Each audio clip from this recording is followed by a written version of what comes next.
Hello friends, welcome back to Anvesha channel. आज हम लोग पढ़ेंगे इकाई 3 से साहित्य शास्त्र के अंतर्गत रूसी रूपवाद। ठीक है, तो आज हम लोग रूसी रूपवाद इस टॉपिक को पूरे विस्तार से पढ़ेंगे। ठीक है, चलिए आइए पढ़ना स्टार्ट करते हैं। देखिए रूपवाद। ठीक है, रूपवाद को इंग्लिश में फॉर्मेलिज्म कहा जाता है। ठीक है, इसका प्रादुर्भाव रूस में हुआ। ठीक है, इसका उदय रूस में हुआ, इसलिए इसे रूसी रूपवाद भी कहा जाता है। ठीक है, तो काफी इंपॉर्टेंट है। इसका उदय ठीक है रूस में हुआ, इसीलिए इसे रूसी रूपवाद कहते हैं। आगे देखिए, रूपवाद एक प्रकार का कलावादी आंदोलन है। ठीक है, काफी इंपॉर्टेंट है। ठीक है, तो रूपवाद एक प्रकार का कलावादी आंदोलन है जो 20वीं सदी के दशक में शुरू हुआ। ठीक है, रचना में सामाजिक मूल्य संदेश अथवा कथ्य की तुलना में रूप ठीक है रूप और तकनीकी पर अधिक बल देने के कारण इस आंदोलन को रूपवाद कहते हैं। ठीक है, तो इस आंदोलन में रूप ठीक है रूप और तकनीक को काफी अधिक महत्व दिया गया। ठीक है, भाषा को काफी अधिक महत्व दिया गया। ठीक है, इसको हम लोग आगे और डिटेल से पढ़ेंगे। ठीक है, देखिए, रूपवाद का आरंभ प्रथम विश्व युद्ध के दौरान रूस में हुआ। ठीक है, तो रूपवाद का आरंभ प्रथम विश्व युद्ध के दौरान रूस में हुआ। इसके दो मुख्य केंद्र थे। ठीक है, तो इसके दो मुख्य केंद्र थे। पहला मॉस्को और दूसरा सेंट पीटर्सबर्ग। ठीक है, तो ये इसके दो मुख्य केंद्र थे। आगे देखिए, मॉस्को में यह 1915 ईस्वी में शुरू हुआ। ठीक है, तो मॉस्को में यह 1915 ईस्वी में शुरू हुआ। आगे देखिए, सेंट पीटर्सबर्ग में इसकी शुरुआत 1916 ईस्वी में मानी जाती है। ठीक है, रूसी रूपवाद का प्रादुर्भाव रूस में हुआ। ठीक है, तो रूसी रूपवाद का आरंभ रूस में हुआ। ठीक है, इसलिए इसे रूसी रूपवाद भी कहा जाता है। ठीक है, अब देखिए, इस आंदोलन के प्रवर्तक विक्टर सक्लोवेस्की थे। इस आंदोलन का नेतृत्व करने वालों में बोरिस इकेनबाम ठीक है विक्टर सक्लोवेस्की और रोमन जोकोब्सन प्रमुख थे। ठीक है, तो ये सारे विद्वान इस आंदोलन में प्रमुख थे। ठीक है, इस आंदोलन को नेतृत्व करने वाले थे। आगे देखिए, 1930 के आसपास जब सोवियतों के द्वारा इस आंदोलन को दबाने का प्रयास किया गया, तो इस आंदोलन ने अपना केंद्र रूस से बदलकर चेकोस्लोवाकिया कर लिया। सक्लोवेस्की ने एक लेख लिखा। ठीक है, शब्द का पुनरुत्थान। ठीक है, तो इन्होंने एक लेख लिखा। ठीक है, शब्दों का पुनरुत्थान। और दूसरा लेख 1917 ईस्वी में लिखा, कला एक तकनीकी के तौर पर। ठीक है, तो इन्होंने ये लेख लिखा। ठीक है, और इसमें भाषा और शिल्प पर महत्व दिया गया। ठीक है, आगे चलकर रूपवाद दो धाराओं में बट गया। ठीक है, तो आगे चलकर रूपवाद दो धाराओं में बट गया। ठीक है, पहला रूसी रूपवाद, दूसरा एंग्लो अमेरिकन नई समीक्षा। ठीक है, आगे देखिए, साहित्य कृति के दो पक्ष माने जाते हैं। पहला वस्तु या कथ्य। ठीक है, इसको इंग्लिश में कंटेंट भी बोलेंगे। ठीक है, और दूसरा रूप यानी फॉर्म। ठीक है, देखिए, इसको थोड़ा सा डायग्राम से हम लोग समझते हैं। ठीक है, रूपवाद के अंतर्गत दो चीजें आ गई। ठीक है, पहला वस्तु। ठीक है, इस वस्तु इसको इंग्लिश में कंटेंट बोलेंगे। ठीक है, और दूसरा रूप यानी फॉर्म। ठीक है, तो इसके अंतर्गत वस्तु के अंतर्गत कवि के विचार, भाव, संवेदना, ठीक है, कवि की अनुभूति आ जाएगी। ठीक है, कवि जो रचना लिख रहा है, ठीक है, उसमें उसका क्या कंटेंट है। ठीक है, ये सारी चीजें वस्तु कहलाती है। ठीक है, जबकि रूप, ठीक है, रूप के अंतर्गत कवि की अभिव्यक्ति का माध्यम छंद, अलंकार, भाषा, ठीक है, इत्यादि चीजें आ जाएगी। ठीक है, तो रूप में शिल्प पक्ष उभर कर सामने आता है। आगे देखिए, रूपवाद ने वस्तु को नकार कर, ठीक है, रूपवादियों ने वस्तु को नकारा, ठीक है, और केवल रूप पर अपना ध्यान केंद्रित किया, ठीक है। रूप के अंतर्गत छंद, अलंकार, भाषा इत्यादि आ जाएंगे, ठीक है। तो इन्होंने रूप को काफी ज्यादा महत्व दिया, ठीक है। आगे देखिए, रूपवाद विचारकों ने दिखलाया कि साहित्य के अध्ययन में क्या कहा जा रहा है, ठीक है। तो रूपवाद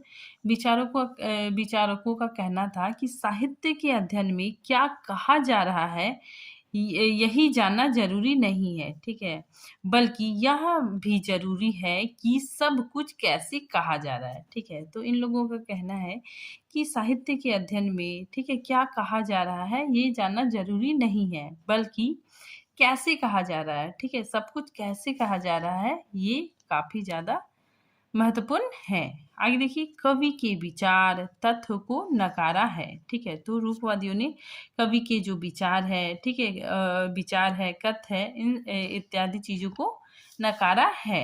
आगे देखिए, रूपवाद ने शिल्पी को ही किसी रचना के साहित्यिक की कसौटी माना है, ठीक है। तो इन्होंने शिल्प, ठीक है, शिल्प को काफी ज्यादा महत्व दिया, ठीक है। शिल्प पक्ष उभर कर सामने आया, ठीक है।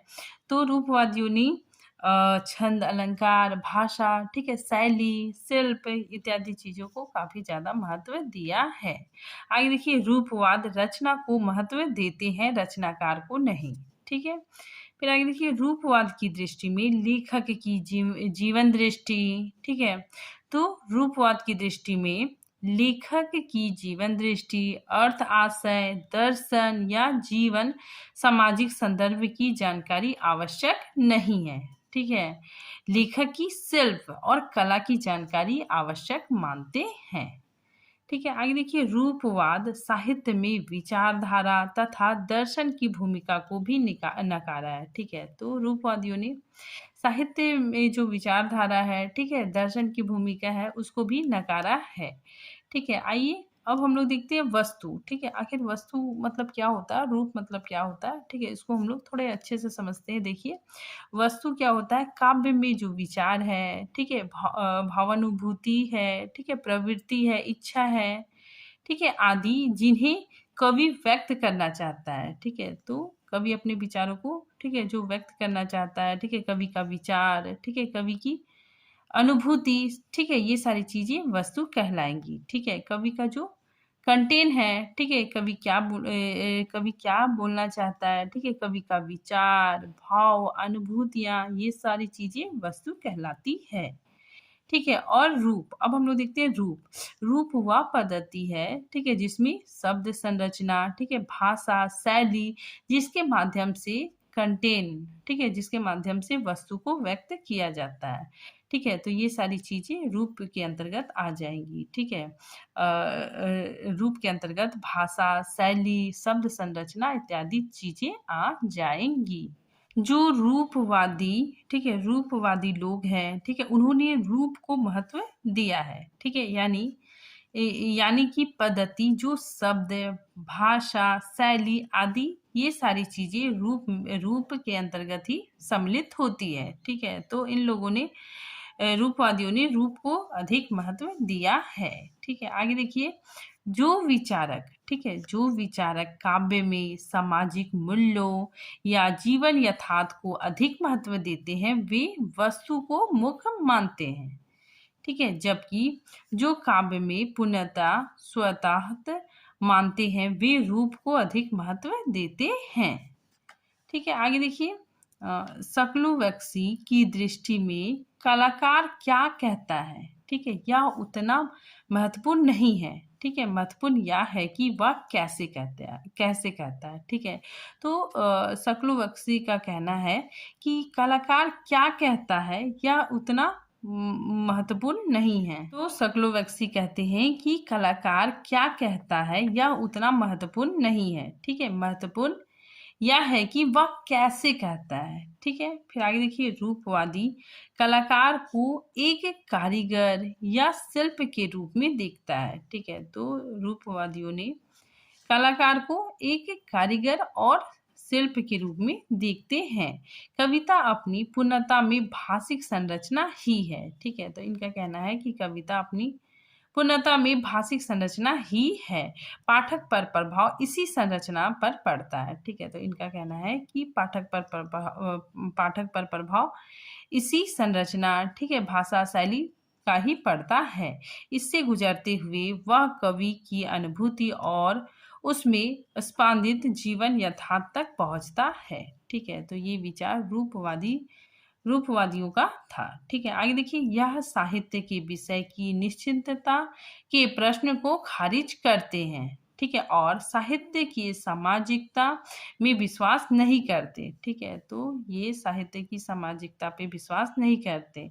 इनका संबंध वर्तमान से होता है, इतिहास से नहीं। ठीक है, तो ये काफी इंपॉर्टेंट है, इनका संबंध वर्तमान से होता है। ठीक है, इतिहास से नहीं होता है। रूसी रूपवाद के पुरोध सक्लोवैक्सी ने कहा था, कला हम हमेशा जिंदगी से मुक्त होती है। ठीक है, तो इनका कहना है कि कला हमेशा जिंदगी से मुक्त होती है। इसका ध्वज शहर की चार दीवारी पर फहराते हुए झंडे के रंग को प्रतिबिंबित नहीं करता।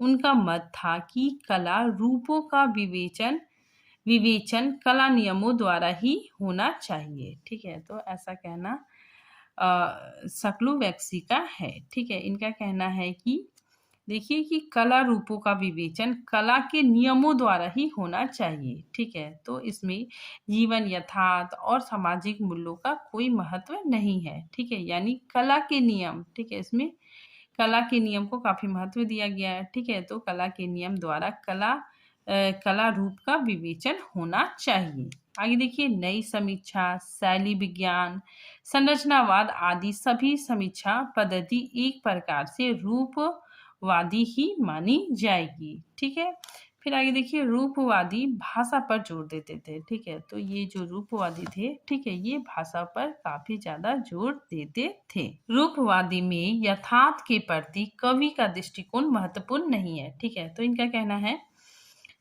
कि यथार्थ के प्रति कवि का दृष्टिकोण महत्वपूर्ण नहीं है, बल्कि भाषा के प्रति, ठीक है, भाषा के प्रति उनके दृष्टिकोण का महत्व है। ठीक है, क्योंकि वह पाठक को जागरूक बनाकर भाषा की संरचना देखने में मदद करता है। ठीक है, कविता सामान्यतः भाषा को निरूपित करती है। ठीक है, तो इन्होंने भाषा को काफी ज्यादा महत्व दिया है। ठीक है, तो घुमा फिरा के वही बात कहा जा रहा है।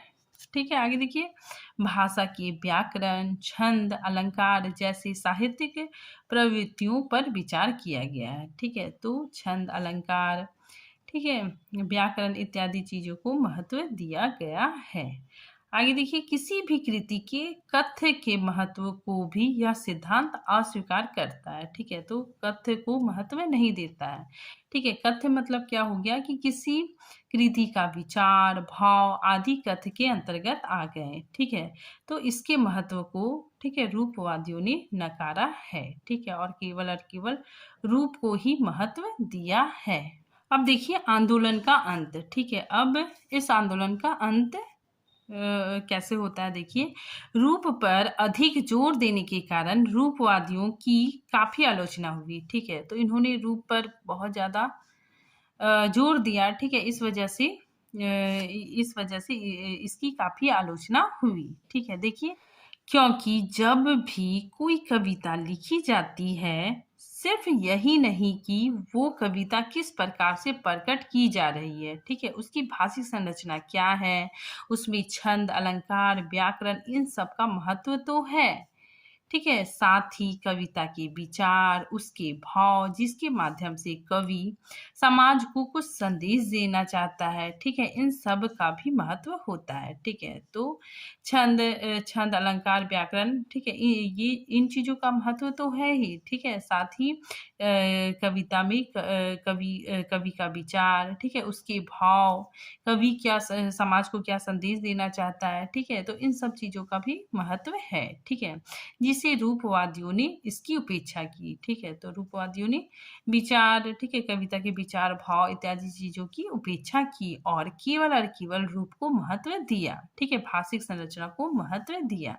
ठीक है, जिसके कारण इस आंदोलन का अंत हो गया। ठीक है। आगे देखिए, साहित्य और कला केवल शैली या रचना पद्धति के ही विषय हैं। ठीक है। इस प्रकार रूपवादी समीक्षक में कला और साहित्य के अन्य अन्य सब तत्वों की उपेक्षा करके, ठीक है, तो इन्होंने अन्य सभी तत्वों की उपेक्षा की, ठीक है, उपेक्षा करके संपूर्ण ध्यान केवल स्वरूप, रूप, रचना, शैली व बाह्य बाह्य रूप पर ही केंद्रित किया। ठीक है, तो इन्होंने सिर्फ बाह्य रूप, ठीक है, बाह्य रूप पर ही ध्यान केंद्रित किया। इस एकांकी आग्रह ने रूपवाद का शीघ्र ही अंत हो गया। ठीक है, तो इसी वजह से इस रूपवाद का शीघ्र ही अंत हो गया। ठीक है। आगे देखिए, सिर्फ रचना पर केंद्रित रहने के कारण रूपवादी समीक्षा पद्धति का सरोकार केवल वर्तमान से होता है। ठीक है, तो इसका संबंध केवल वर्तमान से होता है, रचना के ऐतिहासिक आयाम से